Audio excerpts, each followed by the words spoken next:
Listen, over the last decade, it is clear to me, and certainly the Republicans who are on stage with me, the former chief of staff to the president, Donald Trump, former defense secretaries, national security advisor, and his vice president. One, that he is unfit to serve, that he is unstable, that he is dangerous, and that people are exhausted with someone who professes to be a leader who spends full time demeaning and engaging in personal grievances and it being about him instead of the American people. People are tired of that. If that's the case, why is half the country supporting him? Why is he beating you in a lot of swing states? Why, if he's as bad as you say, that half of this country is now supporting this person who could be the 47th president of the United States? Why is that happening? This is an election for president of the United States. It's not supposed to be easy. I know, but it's not supposed to be. It is not supposed to be a cakewalk for anyone. So are they misguided, the 50%? Listen, are they stupid? What is it? I would never say that about the American people. And in fact, if you listen to Donald Trump, if you watch any of his rallies, he's the one who tends to demean and belittle and diminish the American people. He's the one who talks about an enemy within, an enemy within, talking about the American people, suggesting he would turn the American military on the American people. We asked that question to the former president today. Harris Faulkner had a town hall, and this is how he responded.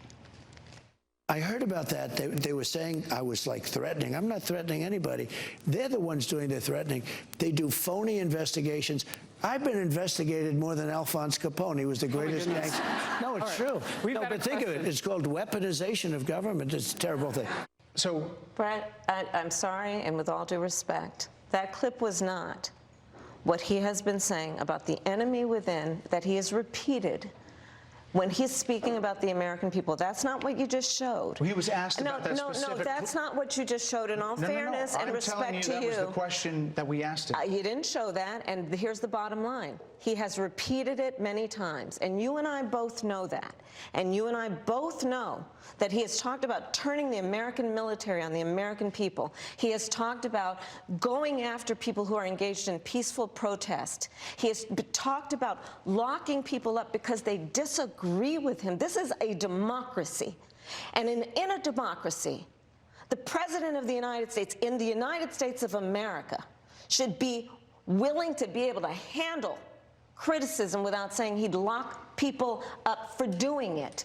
And this is what is at stake, which is why you have someone like the former chairman of the Joint Chiefs of Staff saying what Mark Milley has said about Donald Trump being a threat to the United States of America.